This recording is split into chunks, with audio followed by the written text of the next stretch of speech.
Première image. Quelqu'un qu'on aime beaucoup sur le plateau, qui traverse des moments un peu compliqués, Kérosène. Ouais, Kérosène. Au courant de tout ce qu'il y a autour, la polémique et tout, qu'est-ce que tu en penses? On doit le soutenir parce que c'est un grand frère qui a vraiment la main sur le cœur. Il est très très gentil. Et puis, grâce à lui aussi, on part du coupé décalé jusqu'à aujourd'hui. Voilà, parce qu'il a emmené l'image du coupé décalé très loin aussi. Voilà. Et il dit qu'il fait du kérosène. Ouais, mais c'est le coupé décalé, il fait. Tant pour toi, tout le monde fait du coupé décalé. Non, mais lui, il sait qu'il est tué artiste coupé décalé. Il sait ça. Il fait du kérosène. Mais il sait que c'est un artiste coupé décalé. Lui, au moins, il assume que je suis un artiste coupé décalé. Voilà. Mais c'est sorti concernant l'histoire. Qu'est-ce que tu en penses? Tu penses que c'était opportun pour lui? Oui, c'est comme je dis. Chacun sait ce qu'il traverse. Toutes les sorties de chaque personne. Il sait ce que ça fait, ces sorties. Et tu vois, voilà. Ça dépend. Peut-être qu'il avait besoin de ça pour se libérer. Donc du coup, moi, je ne juge pas si sa sortie était bonne ou pas. Moi, ce que je peux dire, il faut qu'on le soutienne parce que c'est un très grand ambassadeur de la Côte d'Ivoire. Et quand tu vas au Canada, on parle de nous. Mais le soutien dont tu parles, la Côte d'Ivoire le soutient. Ah oui. Mais on dit qu'il n'a qu'à chanter comme avant. C'est ce que le poste dit. Il faut chanter, il faut faire danser les Ivoiriens. C'est ça, je dis que les consommateurs ivoiriens, excusez-moi du thème, mais nous sommes vraiment bipolaires. C'est-à-dire Bipolaires dans la mesure où on oublie vite en fait. Kérosène, il chante, tu me fais des tubes. Mais à part longtemps, il va sortir un son. Vous voulez qu'il n'a qu'à chanter comment? Ça fait plus. Kérosène, il chante toujours. Non, il chante. Mais c'est parce que ce sont les consommateurs. Eux là, même tu vas sortir un son aujourd'hui. Ton son est bon. Ils vont mettre ça sur une semaine. Et dès qu'il y a un buzz net là, ils t'oublient ça. Oui, le buzz. C'est vrai que le consommateur. Et après, maintenant, c'est rappelle que non. Oh, non, toi, t'es pas inspiré. Et pourtant, il y a à peine une semaine qu'il avait sorti un son que vous avez aimé. Hein. Mais juste à cause du buzz, vous êtes parti de l'autre côté. Et après, quand vous revenez, dit qu'il n'est pas inspiré. Ok. C'est pas que le dernier son de Kétivara, les gens de Kérosène a pris. Le titre, les gens aimaient. Pro, non? Non, même avant son pro là.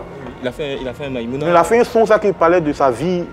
Où il dit Dieu n'a pas connu de travailleurs dans ma vie, oh ma vie. Ça a pris. Il n'y a même pas 3 mois qu'il avait sorti ça, mais ça a pris. Les gens aimaient. Il passe inaperçu. Non, c'est pas passé inaperçu, mais c'est parce que le consommateur, on n'en a plus rien à foutre. Juste à cause des buzz. Ils sont très exigeants. Ils sont exigeants, voilà. En fait. Le consommateur ivoirien est très exigeant. Attends, ne dis pas qu'il n'est plus inspiré, il fait des bons sons. Et parfois le contraire en même temps. Image suivante. On l'a déjà évoqué sur le plateau. Pour toi, il fait du coupé décalé. C'est Doupi Papillon. Ouais, Doupi Papillon. Pour moi, ce jeune-là, moi, il me rappelle Arafat. Et quand il dit Arafat, je ne parle pas du talent qu'il a. Hein. Non. Je parle de ce qu'il a créé, en fait. Voilà. S'il assumait pour dire, moi, il fait du coupé décalé, ouais, je pense qu'il est devenu une légende. C'est comme MHD en France. Il est venu son style.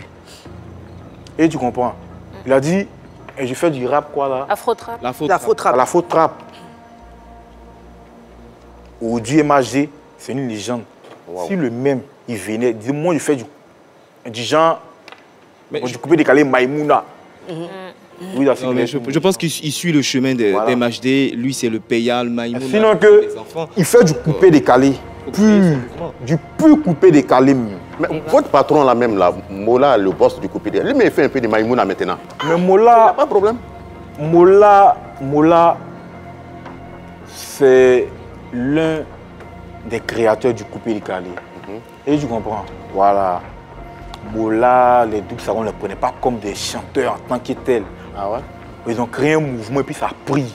Sinon, ce n'est pas des vrais chanteurs. Non, il a toujours dit qu'il n'était pas chanteur à la base. Oui. Après, il a pris des cours de chant. Ils ont créé le mouvement et puis ça a pris. Donc, du coup, moi, je ne veux pas. Les gens vouloir. Tu ne peux pas le titiller comme tu dis. Non, tu ne peux pas le classer parmi les chanteurs de coupé décalé. Je ne veux pas l'en vouloir s'il ne chante pas.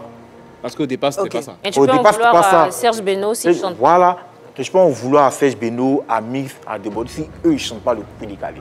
Mais lui, non, je ne peux pas l'en vouloir. Donc, créer le mouvement, puis ça a pris. D'accord. Quelqu'un qui a un album. Il peut se reposer maintenant. Il peut se reposer comme il veut. Très bien. Dernière image. Jim VDA et Eric Sacré.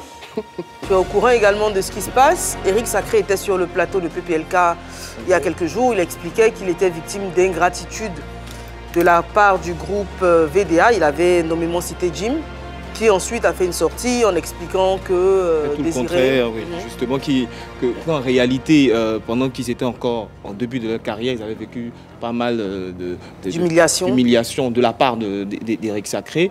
Et toi qui es dans le coupé décalé, est-ce que ce genre de scène où on parle d'ingratitude, est-ce que tu as déjà vécu ça? L'ingratitude, c'est un peu vraiment... c'est notre quotidien, on le vit tout le temps. Hein. Donc si lui trouve que Jim est un grand envers lui, peut-être qu'il sait sur quoi il se base.